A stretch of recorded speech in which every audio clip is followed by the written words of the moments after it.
kawan-kawan, bertemu dengan saya David Willianto dalam program belajar pengantar Perjanjian Baru. Kali ini kita akan membahas surat Galatia. Nah, kawan-kawan, perdebatan tentang agama dan kepercayaan yang melibatkan masing-masing penganutnya banyak kita jumpai akhir-akhir ini. Tentu pihak-pihak yang sedang berhadapan akan saling berusaha untuk dapat mempertahankan pendiriannya. Dasar argumentasi yang digunakan menjadi faktor yang penting untuk masing-masing pihak menilai. Tetapi ketika hal itu diterapkan kepada iman Kristen, maka pertanyaannya, argumentasi apa yang mendasari seseorang untuk dapat disebut Kristen yang sejati? Sedemikian, orang percaya tersebut perlu mempertahankan imannya ketika berhadapan dengan tekanan-tekanan, penyesatan-penyesatan yang tidak jarang datang dengan polesan-polesan tata tertib spiritual agamawi. Nah, itu hanyalah satu dari beberapa yang dapat kita pelajari dan kita temui di dalam surat Galatia, salah satu buku Perjanjian Baru di Alkitab kita.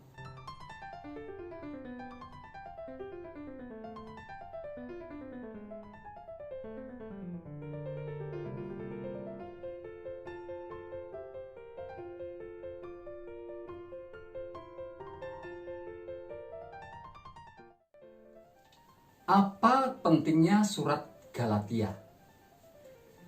Di gereja mula-mula, setelah Injil tentang Yesus mulai diberitakan dan diterima banyak orang yang bukan Yahudi, timbul pertanyaan, apakah untuk menjadi seorang Kristen yang sejati, seseorang itu harus mentaati hukum agama Yahudi, hukum Musa dalam hal ini.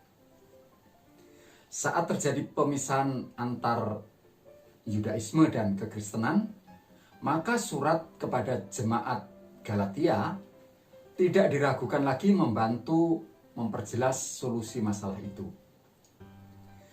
Secara khusus, surat Galatia berisi pernyataan yang jelas tentang pembenaran oleh iman di atas dasar itu, pembelaan kebebasan Kristen terhadap segala bentuk legalisme. Dijelaskan betapa pentingnya surat Galatia ini karena mengajarkan doktrin pembenaran oleh iman. Nah, pengaruh surat ini kepada era modern adalah bahwa keselamatan dari hukuman dosa datang bukan karena perbuatan, tetapi oleh kasih karunia melalui iman dalam ketentuan Allah. Mari kita kenali lebih dulu siapa penulis dari surat ini, kapan dan di mana ditulis, serta siapa yang dituju. Supaya paling tidak kita memiliki gambaran tentang kompetensi orangnya. Semoga menghilangkan keraguan terhadap isinya. Banyak sarjana Perjanjian Baru mendukung bahwa Pauluslah yang menulis surat Galatia. Hal ini terbaca dalam salamnya di pasal 1 ayat 1 dan juga isi di pasal 5 ayat 2. Sebagian besar pasal 1 dan 2 adalah autobiografi dan selaras secara konsisten dengan peristiwa kehidupan Paulus yang dicatat dalam Kisah Rasul. Sarjana Perjanjian Baru umumnya menganggap surat itu ditulis dari Antiokhia, Syria, sekitar tahun 48 Masehi, sebelum sidang Yerusalem. Ini dijelaskan dalam Kisah Para Rasul pasal 15. Mereka mengidentifikasi penerima Galatia sebagai orang percaya di kota-kota selatan provinsi Galatia. Dalam pandangan ini, gereja yang dibahas adalah gereja Derbe, Listra, Ikonium, dan Pisidian atau Antiokhia. Kota-kota yang awalnya dikunjungi Paulus dalam perjalanan misi yang pertama. Sebelum kita melihat lebih detail surat ini, perlu kita tahu bahwa tujuan Paulus menulis surat ini adalah untuk memperbaiki situasi putus asa, untuk memanggil orang-orang Kristen awal kembali dari hukum Musa kepada kasih karunia, dari legalisme kepada iman. Ini adalah pernyataan tegas tentang keselamatan oleh iman yang terpisah dari perbuatan. Perlu saya sampaikan sedikit yang melatar belakangi penulisan Galatia. Waktu itu Paulus diberitahu bahwa jemaat di Galatia dikacaukan oleh pengajaran yang sesat. Orang-orang Yahudi ingin meyahudikan semua jemaat dan mereka memasuki jemaat-jemaat, termasuk jemaat yang didirikan oleh Paulus. Tentu hal ini mendapat perlawanan dari Paulus. Orang Yudais itu mencoba meyakinkan orang-orang Galatia bahwa keselamatan harus dikerjakan dengan jalan menaati hukum Taurat. Mereka menghasut untuk melawan Paulus dengan mempersoalkan kerasulannya. Usaha tersebut nyaris berhasil. Itulah sekedar pengantar untuk kita memasuki pembahasan selanjutnya mengenai isi surat Galatia. Saya akan membagi penjelasan ini dalam 5 bagian: pendahuluan, kemudian pribadi rasul, kemudian doktrin, praktikal, dan terakhir kesimpulan. Mari kita mulai membahas bagian yang pertama. Bagian pendahuluan berisi salam atau sapaan dan kecaman. Apa yang dimaksud salam? Surat Paulus biasa diawali dengan salam, ungkapan syukur, dan pujian yang biasa bagi orang percaya, penerima, atau pembaca surat. Namun, dalam surat Galatia ini sama sekali tidak ditemukan. Kata-kata pembukaannya langsung membawa pembaca ke dalam satu perhatian yang Paulus inginkan, yaitu tentang mandat kerasulannya. Meskipun bukan salah satu dari 12 rasul awal, Paulus mengklaim kesetaraan dengan 12 rasul. Kerasulan Paulus bukan dari manusia, tidak ditunjuk sebagai rasul oleh badan resmi seperti para pemimpin di Yerusalem atau Antiokhia. Paulus mengklaim bahwa panggilannya berasal dari surga, dari Allah Bapa dan Tuhan Yesus Kristus yang telah bangkit. Sapaan dan salam diakhiri dengan pernyataan yang luar biasa mengenai karya Kristus di kayu salib dan kuasa pembebasannya. Ini merupakan penekanan utama lain dari surat Galatia ini. Kristus menyerahkan dirinya untuk dosa-dosa kita, mendamaikan manusia dengan Allah, dan menyediakan penebusan bagi manusia. Salah satu tujuan kematian Kristus adalah untuk menyelamatkan kita dari zaman kejahatan saat ini. Dalam karya penebusannya, Kristus menggenapi kehendak Allah, dan dengan demikian Paulus membuat pernyataan yang menyentuh dua hal penting.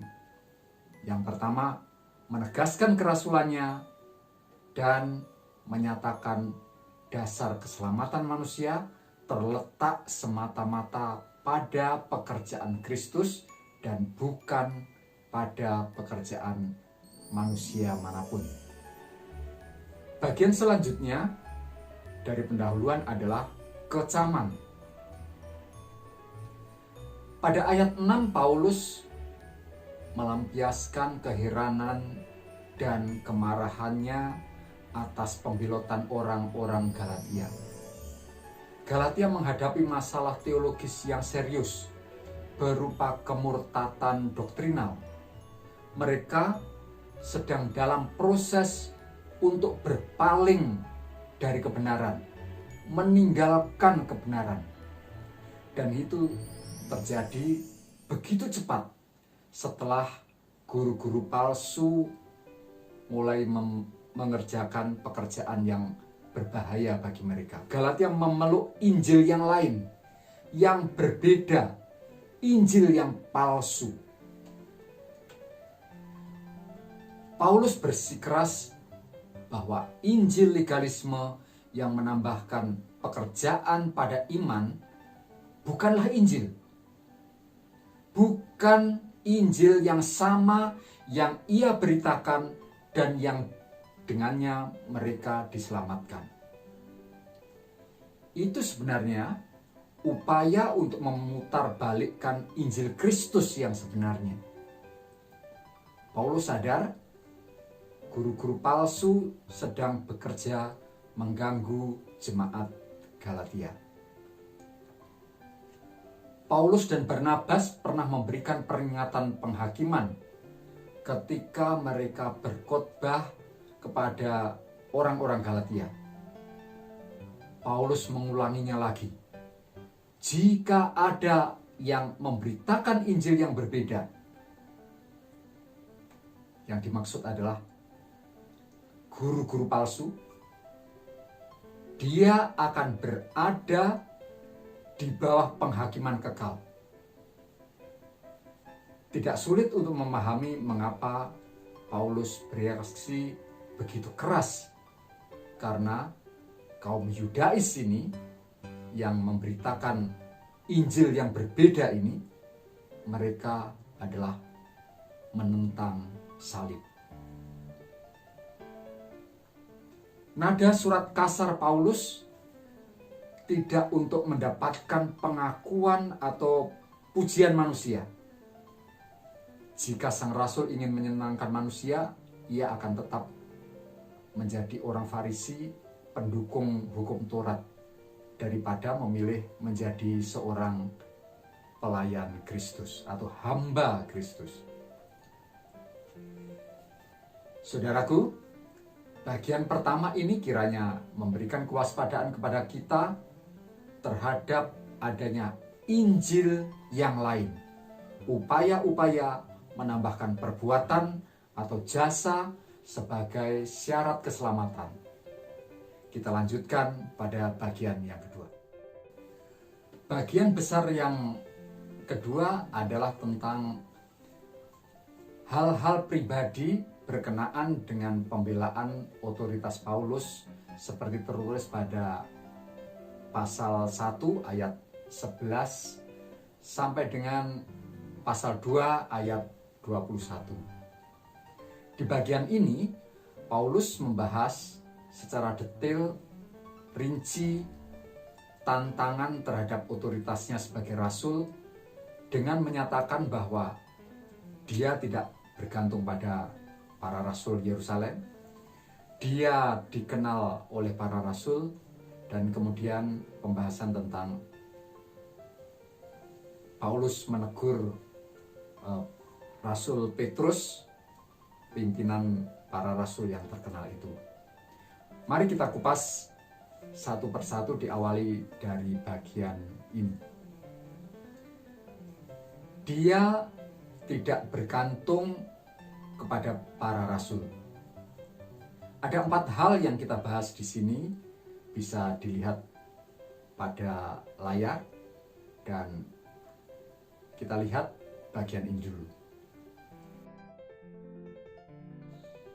Ada semacam tesis yang menyatakan bahwa Injil Paulus adalah wahyu. Pasal 1 ayat 11-12 menjelaskan pernyataan tersebut. Pertama, Paulus menyatakan bahwa Injil bukan berasal dari akal manusia. Kedua, sang rasul tidak menerima Injil dari sumber manusia manapun. Yang ketiga, Paulus tidak menerima Injil melalui suatu program pengajaran. Paulus menerimanya melalui wahyu atau penyataan dari Yesus Kristus. Ini adalah otoritas tertinggi. Jadi, sulit dipahami kenapa orang Galatia mempertanyakan otoritas dan pesannya, bahkan berani menyimpang dari kebenaran yang diwahyukan secara ilahi ini. Peristiwa sebelum pertobatan Paulus dengan mengacu pada sejarah pribadinya dapat dimengerti bahwa Paulus mengenal Yudaisme lebih baik daripada kaum Yudais lainnya. Kehidupan pra-pertobatan Paulus menunjukkan dia adalah Yudais yang sangat tersohor, penganiaya jemaat, gigih berusaha membinasakan orang percaya, dan dia lebih menonjol dalam keagamaan dibanding teman-teman sebayanya. Kemudian kita lihat yang terjadi pada peristiwa saat pertobatan Paulus. Di Kisah Para Rasul pasal 9 adalah kisah transformasi Paulus dari seorang penganiaya diubah menjadi pemberita Injil. 3 hal yang Tuhan lakukan atasnya. Pertama, Tuhan memisahkannya dari kelahiran, mengaturnya secara khusus sejak lahir, dan bahwa sepanjang hidupnya adalah persiapan untuk pelayanannya. Kemudian Allah memanggil Paulus dengan kasih karunia-Nya. Dia menanggapi panggilan Allah dan menerima Yesus Kristus sebagai juru selamat. Yang ketiga, Allah senang menyatakan anaknya di dalam Paulus. Paulus dibutakan karena dia telah melihat keilahian Yesus Kristus. Allah memberi Paulus visi lahiriah tentang Kristus di jalan Damaskus, dan kemudian wahyu batiniah mengenai makna penuh tentang pribadi dan karya juru selamat. Apa yang terjadi berikutnya? Peristiwa setelah pertobatan Paulus. Meskipun Paulus bertemu orang Kristen lain setelah pertobatannya, dia tidak berkonsultasi dengan mereka tentang doktrin. Sebaliknya, pergi ke Arab, menjauhi manusia dan sendirian dengan Tuhan untuk studi pribadi, menerima wahyu lebih lanjut. Inti dari pernyataan Paulus adalah jelas. Dia membentuk teologinya bukan dengan berkonsultasi dengan orang lain, tetapi secara mandiri saat dia mencari tuntunan Tuhan. Paulus menunggu 3 tahun setelah pertobatannya untuk pergi ke Yerusalem untuk berkenalan dengan Petrus sebagai kunjungan pribadi yang berlangsung hanya 15 hari. Di sana, dia juga bertemu Yakobus, saudara Tuhan, seorang pemimpin gereja di Yerusalem. Jemaat Yerusalem memuliakan Tuhan mendengar ada seorang penganiaya jemaat memberitakan Injil yang pernah ia coba hancurkan. Perlu dicatat Paulus tidak ditugaskan untuk suatu pelayanan oleh para rasul Yerusalem. Jadi dia tidak berada di bawah otoritas para rasul Yerusalem. Sekarang kita akan melihat dia dikenal oleh para rasul di Yerusalem. Pasal 2 melanjutkan pembelaan Paulus atas otoritas kerasulannya dan Injil yang ia beritakan. Kalau dalam pasal 1 ia menekankan kemandiriannya dari para rasul lainnya, bahwa dia adalah seorang rasul sebelum dia bertemu dengan rasul Yerusalem, maka sekarang dia menunjukkan bahwa ada kesatuan dasar antara dirinya, Paulus, dan rasul-rasul lainnya, yaitu ketika dia bertemu dengan para rasul-rasul itu, Paulus diterima secara setara. Ada catatan Paulus ke Yerusalem bersama dengan Barnabas, seorang Yahudi, dan Titus, seorang percaya yang bukan Yahudi. Dalam pertemuan itu di Yerusalem, Paulus memanfaatkan kesempatan ini untuk berkonsultasi dengan rasul-rasul lain secara pribadi mengenai pesan yang dia khotbahkan kepada orang-orang bukan Yahudi. Dia ingin mereka, para rasul-rasul itu, mempertimbangkan hubungannya dengan Injil yang diberitakan rasul-rasul Yerusalem, termasuk isu yang sedang ramai, yaitu apakah sunat sebagai syarat yang harus ditambahkan bagi non-Yahudi. Sekarang menjadi jelas mengapa Paulus membawa Titus dalam perjalanan ke Yerusalem ini. Dia adalah kasus uji. Akankah para rasul Yerusalem memaksakan ritual sunat pada orang percaya yang bukan Yahudi?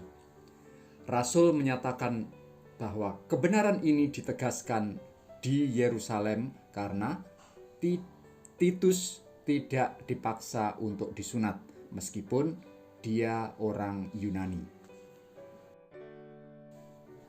Tekanan untuk menyunat Titus dibawa oleh saudara-saudara palsu tertentu.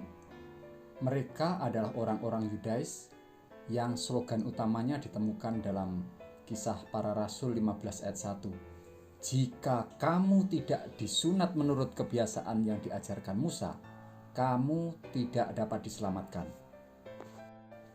Saudara-saudara palsu ini atau Kristen palsu seperti mata-mata yang menembus untuk mencari area lemah posisi musuh. Mereka menyusup barisan. Tujuan mereka ada dua. Yang pertama, untuk memata-matai kebebasan yang dimiliki di dalam Kristus. Yang kedua, mereka bermaksud menjadikan orang Kristen sebagai budak untuk memperbudak pada aturan dan upacara-upacara hukum. Tetapi Paulus berdiri dengan teguh karena kebenaran Injil dipertaruhkan bagi orang-orang Galatia dan tentu juga seluruh gereja Kristen. Paulus tidak akan menyerah walau untuk sesaat. Yakobus, Petrus, dan Yohanes mengakui bahwa Paulus telah ditugaskan secara ilahi untuk mengabarkan Injil kepada orang-orang bukan Yahudi, sama seperti Petrus kepada orang-orang Yahudi. Perlu dicatat bahwa Petrus dan Paulus tidak mengkhotbahkan dua Injil, Injil orang-orang yang tidak bersunat dan Injil untuk orang bersunat. Hanya ada satu Injil, meskipun dikhotbahkan oleh rasul yang berbeda kepada dua kelompok orang yang berbeda. Para rasul menyimpulkan bahwa tugas Paulus sama dengan tugas Petrus, dan Allah memberikan keberhasilan kepada keduanya saat mereka memberitakan Injil. Tema terakhir dari bagian besar kedua ini adalah Paulus menceritakan bagaimana ia perlu menegur Petrus berkenaan dengan perilaku yang mengancam mengkompromikan Injil. Kejadiannya, setelah Paulus, Barnabas, dan Titus kembali ke Antiokhia dari Yerusalem, berdasarkan penglihatan yang diterima Petrus di rumah Simon si penyalmak kulit, ia merasa bebas untuk makan bersama orang-orang bukan Yahudi. Tentu ini sebuah demonstrasi yang indah dari kesatuan antara orang Yahudi dan bukan Yahudi di dalam Kristus. Tetapi pelanggaran terjadi ketika beberapa orang tiba dari Yerusalem terkejut dengan tindakan Petrus. Dan perlahan Petrus mulai menarik diri dan memisahkan dirinya dari orang-orang non-Yahudi. Dengan tindakan seperti itu, Petrus sebenarnya sedang mengajarkan bahwa ada dua tubuh Kristus, Yahudi dan bukan Yahudi. Dan itu adalah penyesatan. Tetapi mengapa Petrus membuat pelanggaran ini? Bukan karena ada perubahan teologi, tapi hanya karena mereka takut. Mereka semua bersalah karena kemunafikan, sebab sementara mengaku dan mengajar bahwa mereka adalah satu dalam Kristus dengan orang-orang bukan Yahudi, mereka ternyata menyangkal kebenaran ini dengan perilaku mereka. Paulus menegur Petrus atas tindakannya dan menunjukkan kembali kemandirian dan kesetaraannya sendiri sebagai seorang rasul. Peristiwa tersebut membentuk transisi yang luar biasa ke bagian berikutnya. Paulus membela doktrin kunci tentang pembenaran oleh iman. Orang Yahudi asli yang diselamatkan oleh iman jangan membebankan hukum atau peraturan Taurat kepada non-Yahudi yang juga diselamatkan oleh iman. Dengan demikian, Rasul membuat pernyataan umum bahwa manusia tidak dibenarkan dengan menjalankan hukum, tetapi pembenaran adalah dengan iman kepada Yesus Kristus. Tentang Paulus berpendapat bahwa seseorang dapat percaya kepada Kristus untuk diselamatkan dan kemudian melakukan apa yang dia suka, tidak perlu melakukan perbuatan baik. Nah, Paulus dengan keras membantah tuduhan itu. Paulus kemudian membandingkan dirinya dengan Petrus. Ia menggambarkan transformasi dalam diri seseorang yang telah datang kepada Allah melalui iman di dalam Yesus Kristus. Bahwa melalui hukum, ia mati terhadap hukum. Hukum menuntut kematian bagi mereka yang melanggarnya. Tetapi Kristus membayar hukuman mati itu untuk semua orang. Selanjutnya, kematian dengan Kristus mengakhiri penobatan diri Paulus. Dia menyerahkan tahta hidupnya kepada Kristus. Kristus yang hidup itu sendiri mengambil tempat tinggalnya di dalam hati Paulus. Namun Kristus tidak bekerja secara otomatis dalam kehidupan orang percaya. Ini adalah masalah menjalani hidup baru dengan iman di dalam Anak Allah. Maka imanlah yang melepaskan kuasa ilahi untuk menghidupi kehidupan Kristen. Pada intinya Paulus menegaskan, jika dia cukup mengasihi saya untuk memberikan dirinya bagi saya, maka dia cukup mengasihi saya untuk menjalani hidupnya di dalam saya. Oh, keren, luar biasa. Oke, kita segera masuk di bagian ketiga.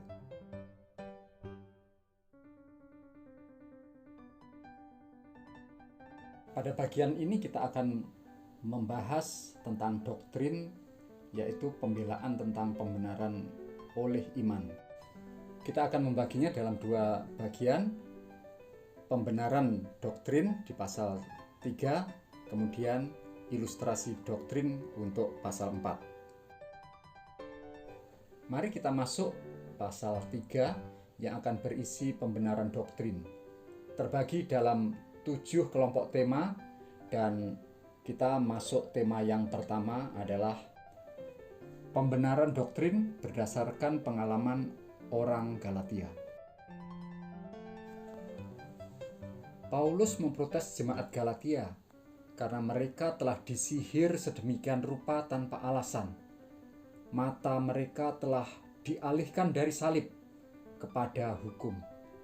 Maka Rasul Paulus mengajukan 4 pertanyaan untuk menyelidiki bagaimana pertobatan mereka, bagaimana mereka dikuduskan kalau memulai dengan cara iman tetapi beralih ke perbuatan. Apakah penderitaan yang pernah dialami bersama Paulus dianggap sia-sia, dan kemudian mengingatkan bahwa mujizat-mujizat yang telah dialami terjadi karena iman. Selanjutnya Rasul menyampaikan pembenaran doktrin dengan teladan Abraham.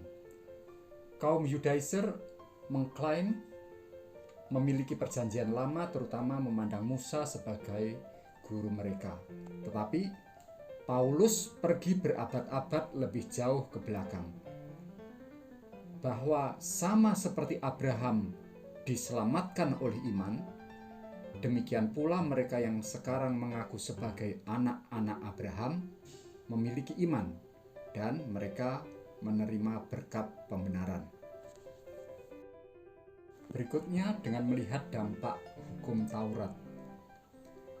Pada bagian ini Paulus kemudian menunjukkan ketergantungan yang tidak logis pada hukum, bertentangan dengan apa yang diajarkan oleh kaum Yudaizer.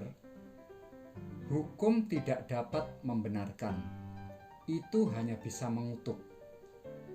Karena semua orang gagal di beberapa titik. Semua berada di bawah kutukan. Oleh karena itu, konsep bahwa seseorang dapat memperoleh penerimaan ilahi dengan usaha manusia sepenuhnya dihancurkan. Orang benar akan hidup oleh iman. Selanjutnya mari kita lihat pembenaran oleh iman berdasarkan pekerjaan Kristus. Paulus menekankan ada harapan bagi semua orang yang telah melanggar hukum. Pengharapan itu bukan pada manusia, tetapi pada Kristus yang menebus kita dari kutukan hukum dengan menjadikan kutukan bagi kita. Jadi, kutukan hukum dipindahkan dari orang-orang berdosa kepada Kristus. Selanjutnya, dengan permanensi iman atau dengan iman yang permanen. Janji-janji dikatakan kepada Abraham dan keturunannya tidak terpenuhi sebelum pemberian hukum. Sebaliknya, mereka menemukan pemenuhan dalam Kristus dan berlaku selamanya. Paulus menerapkan prinsip keabadian iman, bahwa suatu perjanjian yang dibuat begitu lama tidak mungkin dapat diubah oleh pemberian hukum di kemudian hari. Dengan demikian, berkat pembenaran oleh iman bersifat permanen dan tidak dapat diubah oleh hukum. Paulus juga memberikan penjelasan bagaimana menurut tujuan hukum. Pernyataan Paulus memberikan desakan bahwa hukum tidak dapat memberikan pembenaran, tetapi membawa kutukan. Hukum itu menyatakan seluruh dunia menjadi seorang tawanan dosa. Ketika orang-orang menyadari hal ini, jalan telah disiapkan bagi mereka untuk menerima janji keselamatan melalui iman di dalam Yesus Kristus. Selanjutnya Paulus menjelaskan dengan posisi orang percaya saat ini,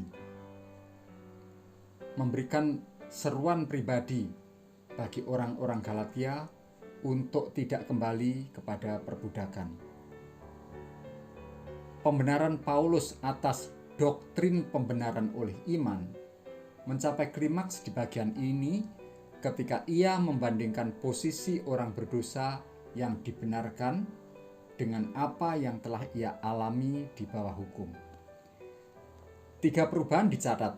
Pertama, semua orang yang percaya kepada Kristus menjadi anak-anak Allah. Kedua, semua orang percaya adalah satu di dalam Kristus Yesus. Dan yang ketiga, orang-orang yang percaya kepada Kristus adalah keturunan Abraham. Baiklah kawan-kawan, kita segera sampai pada bagian besar yang ketiga yang membahas pasal 4. Di Galatia pasal 4 ini dijelaskan, dibahas pembenaran oleh iman dengan ilustrasi doktrin. Ilustrasi doktrin dijelaskan dengan 3 hal, yaitu ilustrasi hukum, permohonan pribadi, dan ilustrasi Alkitab. Kita akan mulai dari ilustrasi hukum. Paulus memakai istilah nipios, bayi atau anak kecil, untuk menggambarkan ketidakdewasaan rohani dan keadaan orang yang hidup di bawah hukum Musa. Seperti budak karena dia tidak menikmati kebebasan. Ilustrasi tersebut untuk menunjukkan kontras antara posisi orang percaya sebelumnya dan apa yang sekarang mereka nikmati. Paulus menyatakan bahwa orang Galatia bukan lagi budak, tetapi adalah anak dan ahli waris. Dalam keluarga Allah, status anak membawa serta warisan. Kita beralih selanjutnya, permohonan pribadi.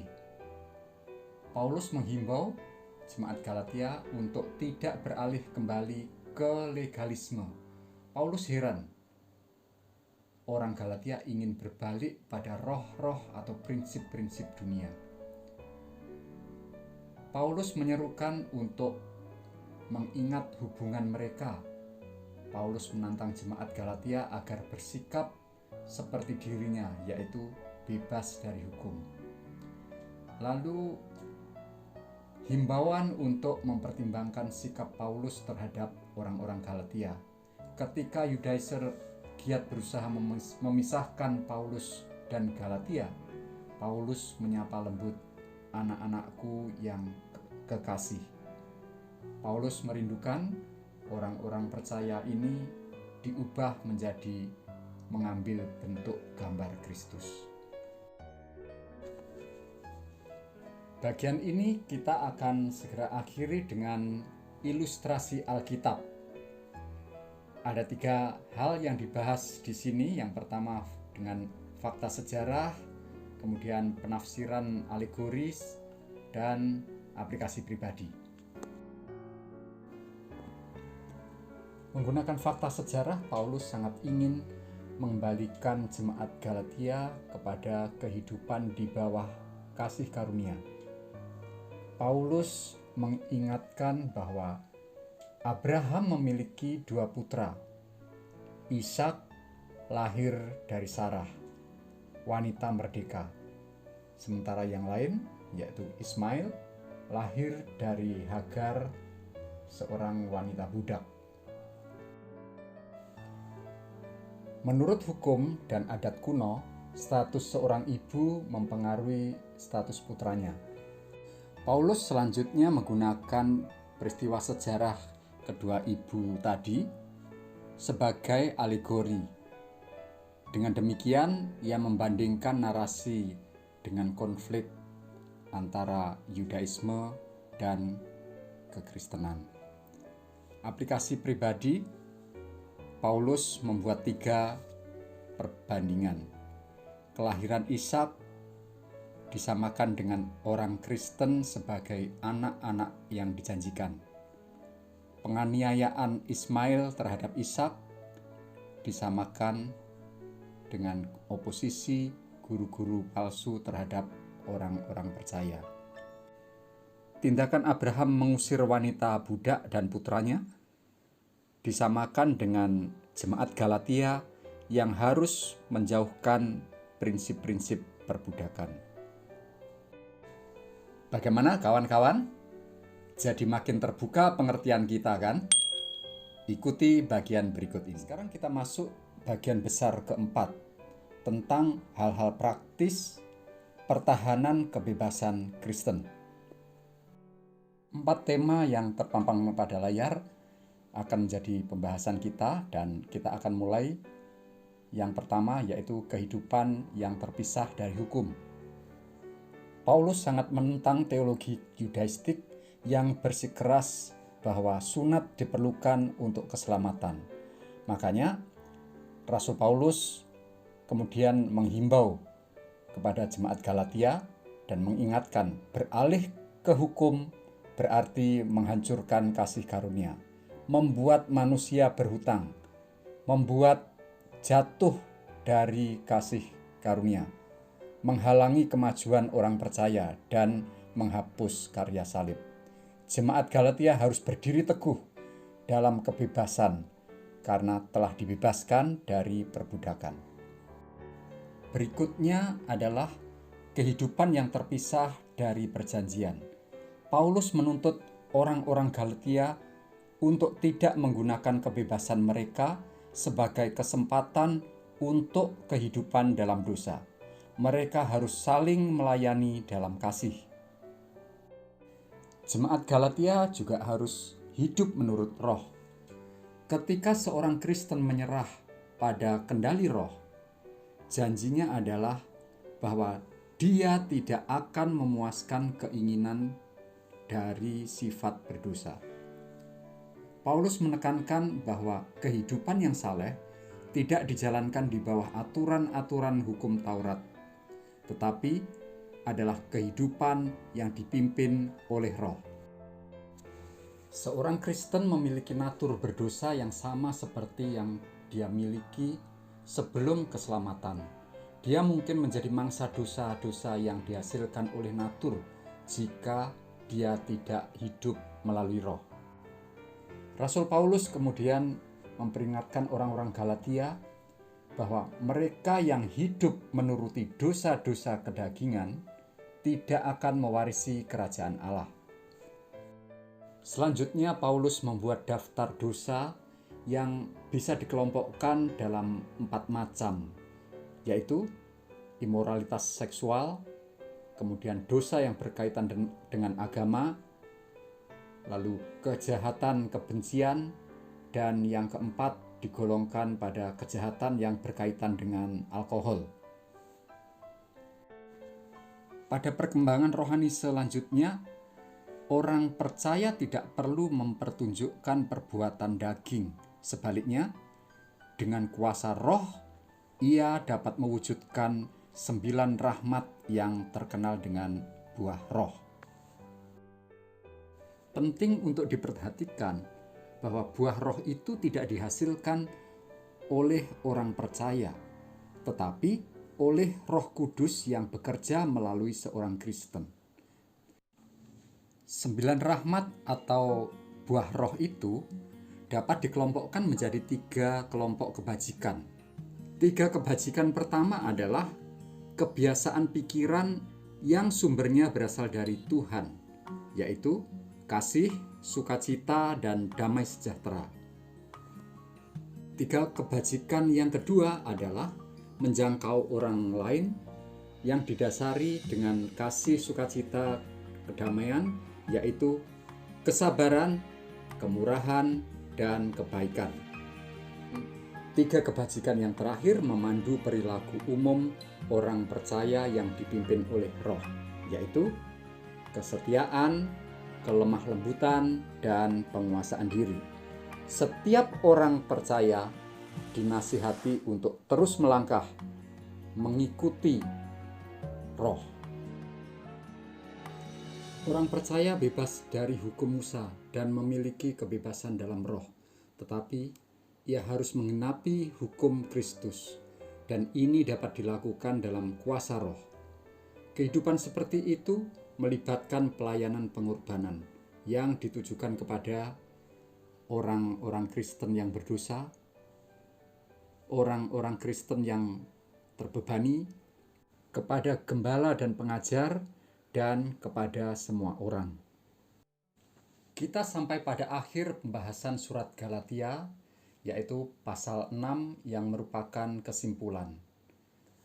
Pasal ini berisi pernyataan akhir dari isu-isu yang sangat dirasakan oleh Paulus. Tanda tangan Paulus untuk memberikan dorongan empati terakhir pada pesannya. Musuh Paulus, yaitu kaum Yudais, bersikeras bahwa sunat diperlukan untuk keselamatan. Kebanggaan Paulus adalah salib. Bagi Paulus, salib adalah objek pemuliaan.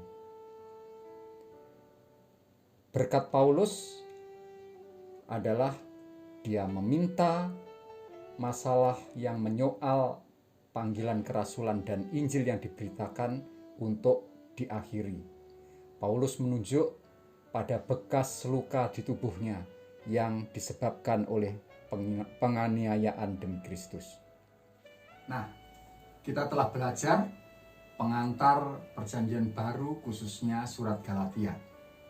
Kekristenan di jemaat Galatia dirongrong oleh provokator-provokator yang ingin memaksakan perbuatan manusia sebagai pelengkap dan syarat keselamatan. Betapa seriusnya Paulus memberi perlawanan, maksudnya supaya jemaat yang nyaris murtad segera sadar dan berbalik. Mereka sedang tertipu oleh saudara-saudara palsu yang memberitakan Injil yang berbeda, Injil yang lain, yang akan membawa pada perhambaan prinsip-prinsip dunia yang tidak memberi keselamatan. Saya David Wilianto, sampai jumpa pada pembahasan topik yang lainnya. Tuhan Yesus memberkati.